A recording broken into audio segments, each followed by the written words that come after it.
কোনো রকম ময়দা মেখে রাখা বা ইস্ট ফার্মেন্ট করার কোনো দরকার নেই এই পিৎজা বানানোর ক্ষেত্রে। এই পিৎজা বানানো 5 মিনিটে থেকেও কম সময়ে হয়ে যাবে।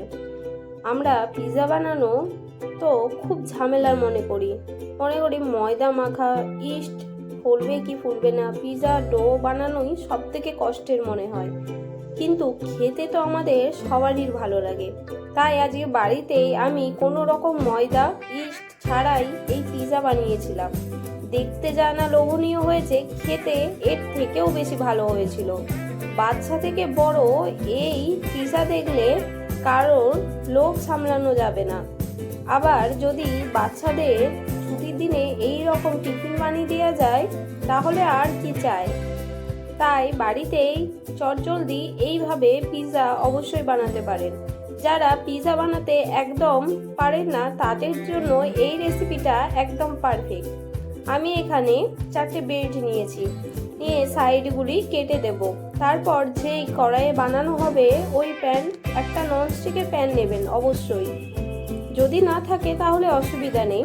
তাতে বাটার ব্রাশ করে আমি 4টে ব্রেড দিয়ে দিয়েছি। আর ওপর থেকে দিয়ে দেব টমেটো সস এবং দিয়েছি পিৎজা পাস্তা সস। ভালো করে চারিদিকে মাখিয়ে দেব। যদি মেয়োনিজ থাকে অবশ্যই এখানে মেয়োনিজটা ইউজ করবেন। আমার মেয়োনিজটা দেখলাম শেষ হয়ে গেছে, তাই আর দিইনি। তারপরে আমি এখানে উপর থেকে ছড়িয়ে দেব অরিগ্যানো এবং দিয়েছি চিজ। এখানে আমি নর্মাল যেই চেদার চিজটা হয় সেটাই ইউজ করেছি। যেই আমুলের কিউব চিজটা পাওয়া যায় ওটা দিয়েছি। আপনারা যদি আমুলের স্লাইড চিজ থাকে অবশ্যই এটা ইউজ করবেন। তারপর ওপর থেকে আরও 4টে ব্রেড আমি দিয়েছি। তারপরে দিয়ে দিয়েছি টমেটো সস। এখানে টমেটো সসটা আমি ইউজ করেছি। আপনারা এখানে কিন্তু পিৎজা পাস্তা সসও দিতে পারেন, তবে পিৎজা পাস্তা সসটা কিন্তু একটু ঝাল ঝাল হয়। তারপরে টমেটো সস দিয়ে আমি এখানে দিয়ে দেব মজরেলা চিজ। এখানে মজরেলা চিজ দিলে এই পিৎজাটা একদম পারফেক্টভাবে যেই দোকানের মতো পিৎজা হয় সেই রকম খেতে হয়। যদি মজরেলা চিজ বাড়িতে না থাকে তাহলে নর্মাল চিজও ইউজ করতে পারেন, তবে চেষ্টা করবেন মজরেলা চিজ দেওয়ার। তারপরে আমি এখানে ভরে ভরে মজরেলা চিজ দিয়ে আমি ওপর থেকে কিছু টপিংস দিয়ে দেব। দিয়েছি কাঁচা লঙ্কা কুচি, পেঁয়াজ কুচি এবং ক্যাপসিকাম কুচি। আমি এখানে লম্বা লম্বা করে কেটে দিয়ে দিয়েছি। ওপর থেকে ছড়িয়ে দিয়েছি একটু নুন, অরিগ্যানো আর পিৎজা সিজনিং, আর দিয়েছি চিলি ফ্লেক্স। তারপরে আমি এখানে দিয়ে দেব অলিভ যদি থাকে তাহলে অবশ্যই ইউজ করবেন। আমি এখানে ব্ল্যাক অলিভ ইউজ করেছি।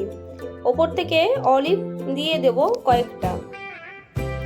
তারপরে এটা আমি দিয়েছি একদম লো ফ্লেমে 5 মিনিটের মতো ঢাকা দিয়ে রেখে দিয়েছিলাম। 5 মিনিট পরে ঢাকনা খুলে দেখবেন পিৎজা একদম রেডি। এটা দেখার পরে লোভ সামলানো তো একদমই যাবে না। আমি এখানে স্লাইস করে কেটে নিয়েছি। এখানে 5 মিনিট লো ফ্লেমে রাখার পরে আমি নামিয়ে নিয়েছিলাম। আপনারা কিন্তু সময়টা অবশ্যই দেখে নামাবেন। তারপরে এটা নামিয়ে আমি স্লাইস করে কেটে নিয়েছি। এটা নিচেটা হয়েছে কুড়মুড়ে আর ওপরটা হয়েছে চিজি।